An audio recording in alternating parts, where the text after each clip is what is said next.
오늘 우리들에게 주시는 하나님의 말씀은 욥기 10장 1절에서 12절까지 말씀입니다. 내 영혼이 살기에 곤비하니 내 불평을 토로하고 내 마음이 괴로운 대로 말하리라. 내가 하나님께 아뢰오리니 나를 정죄하지 마시옵고 무슨 까닭으로 나와 더불어 변론하시는지 내게 알게 하옵소서.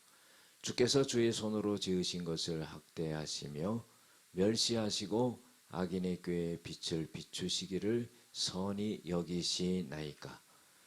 주께도 육신의 눈이 있나이까. 주께서 사람처럼 보시나이까. 주의 날이 어찌 사람의 날과 같으며 주의 해가 어찌 인생의 해와 같기로. 나의 허물을 찾으시며 나의 죄를 들추어 내시나이까. 주께서는 내가 악하지 않은 줄을 아시나이다. 주의 손에서 나를 벗어나게 할 자도 없나이다. 기억하옵소서. 주께서 내 몸 지으시기를 흙을 뭉치듯 하셨거늘 다시 나를 티끌로 돌려보내려 하시나이까. 주께서 나를 젖과 같이 쏟으셨으며 엉킨 젖처럼 엉키게 하지 아니하셨나이까. 피부와 살을 내게 입히시며 뼈와 힘줄로 나를 엮으시고 생명과 은혜를 내게 주시고 나를 보살피심으로 내 영을 지키시나이다. 아멘. 오늘은 주님이 손수 빚으신 존재임을 기억하소서라는 제목을 갖고 함께 은혜를 나누고자 합니다. 욥이 무척 고난을 당했지요. 그래서 하나님, 내 영혼이 곤비하고 괴롭습니다. 그래서 내가 하나님 앞에 불평을 한번 토해내겠습니다. 이렇게 말을 하죠. 하나님, 나를 정죄하지 마시옵소서. 내가 아무리 하나님 앞에 잘못한 일이 혹시라도 있다 손치더라도 이렇게까지 큰 벌을 내리시고 고난을 당하게 하십니까? 무슨 까닭으로 나와 더불어 변론을 하시는지 하나님, 나로 하여금 알게 하여 주시옵소서. 사실은 욥이 물어도 하나님은 대답하지 않습니다. 거기에 하나님과 욥이 변론하지 않습니다. 하나님은 대답이 없지요.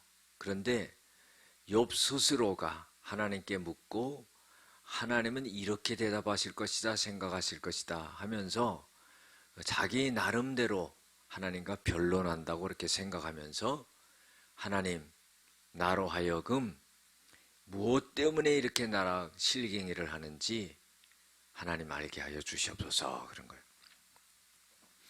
하나님이 나를 지으셨지 않습니까? 그런데 하나님이 나를 지으시고 어찌하여서 이렇게 고난을 주시면서 나를 학대하십니까?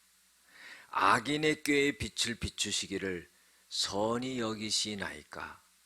악인이 하는 일을 하나님께서는 도와주셔가지고 그것을 빛을 비춘다 이렇게 표현했죠. 도와주셔가지고 그것을 악인이 하는 일을 갖다가 옳다고 그렇게 인정하십니까? 주님이 육신인 눈이 있으십니까? 주께서 사람처럼 보십니까? 그렇다면은 나의 상황을, 이 고통스럽고 어려운 상황을 한번 살펴주시옵소서 하는 그런 말입니다.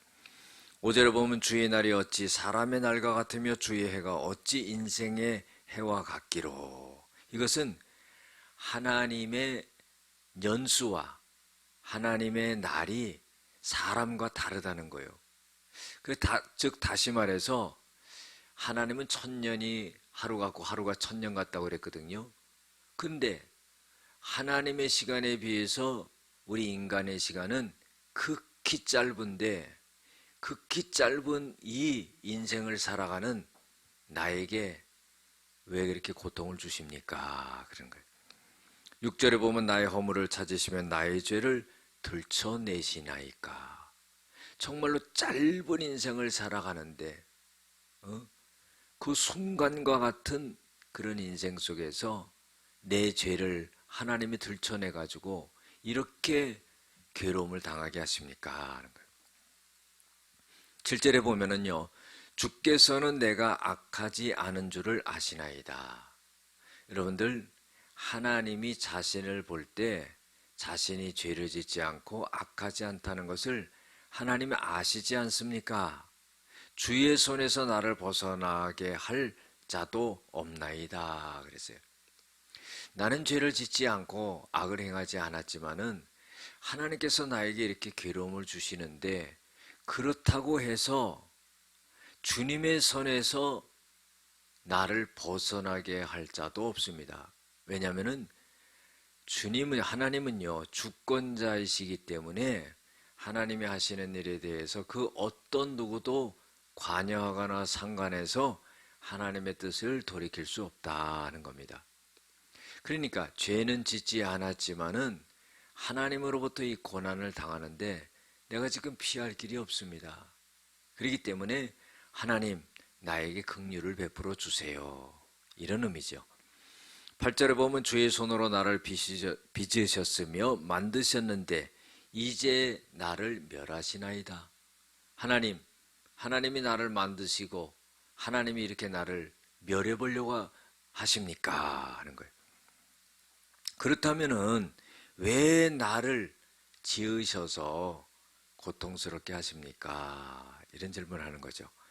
9절에 보면 기억하옵소서 주께서 내 몸 지으시기를 흙을 뭉치듯 하셨거늘 다시 나를 티끌로 돌려보내려 하시나이다. 이것은 뭐냐면은 자신을 흙을 뭉쳐서 만들고 다시 티끌로 보낸다는 것은 하나님이 만드시고 하나님이 나를 죽이신다면은 그게 무슨 의미가 있겠습니까? 이런 말을 하고 있는 거죠. 10절에 보면은 주께서 나를 젖과 같이 쏟으시며, 이것은 버렸다는 거죠. 엉킨 젖처럼 엉키게 하지 아니하셨나이까. 젖이 엉킨 것처럼 내 인생이 이렇게 망가지고 엉켜졌습니다. 그런 거예요. 피부와 살을 내게 입히시며 뼈와 힘줄로 나를 엮으시고 그랬어요. 그것은 하나님이 자신을 만드셨다 하는 거죠.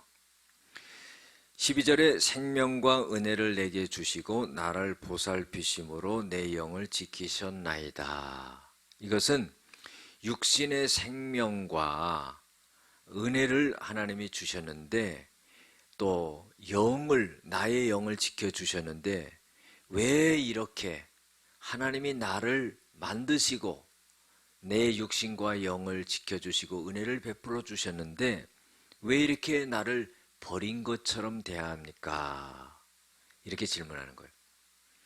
여러분들, 그때마다 하나님이 대답해 준다면 얼마나 좋겠습니까? 그러나 이 욥은 하나님 앞에 질문하고 그리고 하나님께서 어떤 대답을 해 주실 것이다 하는 것을 마음속으로 생각했을 것 같아요. 우리가 고난 중에 그래도 이렇게 하나님과 대화하고 있다는 것은 참 의미 있고 또 믿음 있다고 볼 수가 있습니다. 기도하시겠습니다. 하나님 아버지, 우리는 주님이 손수 빚으신 존재임을 기억하게 하시고 우리의 생사화복이 하나님의 앞에 있다는 것을 인정하며 살아가게 하여 주시옵소서. 고난 중에 너무 낙심하지 말고 좌절하지 말고 하나님의 회복을 바라보는 그런 믿음의 사람들이 되어지게 하여 주시옵소서. 예수님의 이름으로 기도드렸습니다. 아멘.